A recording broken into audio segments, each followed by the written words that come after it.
You know, the beauty of watches is that you could wear a white t-shirt and a pair of blue jeans, but you can put on a Cartier Tank Solo, and that just does it.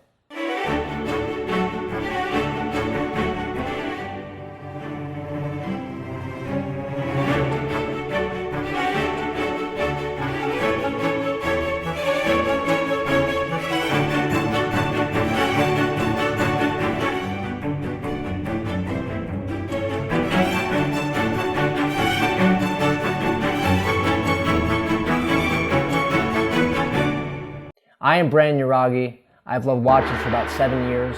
My collection probably would say probably a newbie, but someone who kind of got everything they really wanted first and have a lot more room to explore. This is my Rolex Datejust 36mm with the Jubilee bracelet and the fluted bezel with a white face and Romans.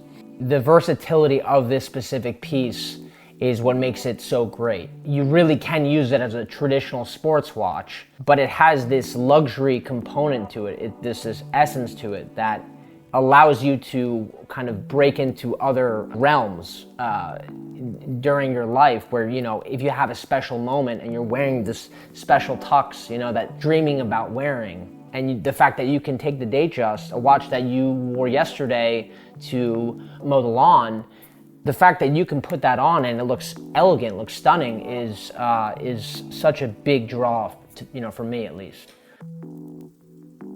This is obviously a historical piece in the 36. You know, that was the original size of the case. It just kind of spoke to me that if I was going to get a Datejust for myself, I'd want to get the 36, you know, regardless of how it fit. You know, if I had a giant wrist, small wrist, whatever.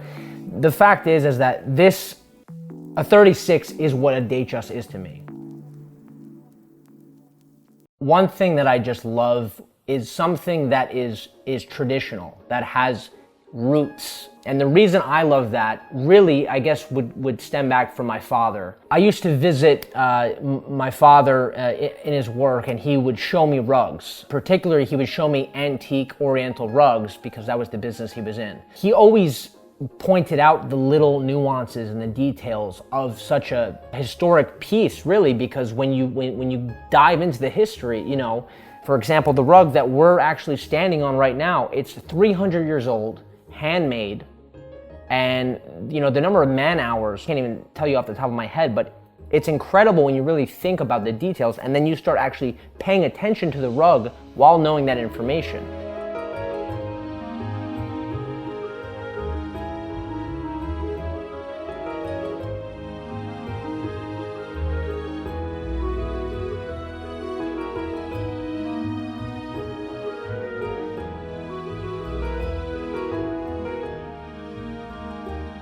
This is my Cartier Tank Solo in yellow gold with the black leather strap. I started looking at, you know, people and old photos of Muhammad Ali and Andy Warhol wearing the watch, and just the coolness. There was a coolness to that piece that it didn't seem like any other watch had.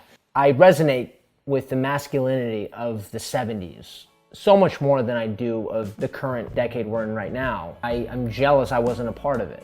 And so to do my best to kind of compensate for that, I try to, you know, I study the 70s and I see what was it like to be a gentleman in the 70s. What was it? And so something like this, it speaks volumes to me because this was it, you know, and it's very much different than what is it now.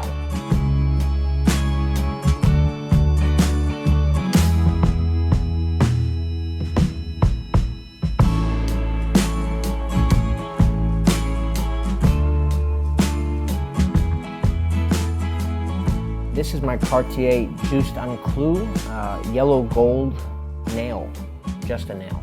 The first time I saw it was probably 5 years back. It was always, you know, a woman rocking it, and you know, it always looked great on her wrist. And then even the guys, you know, that I saw wearing it, it looked great on their wrist. But I guess it's sort of like a paradox, because it's like just a nail, you know, some industrial rugged thing, but yet it's made out of solid gold, 18 karat gold. And I just think that's awesome. No matter what it is, I want to enjoy these pieces, not just for the settings that they're designed for, but for every setting. I think that, there's no reason you can't wear a Cartier Tank fishing.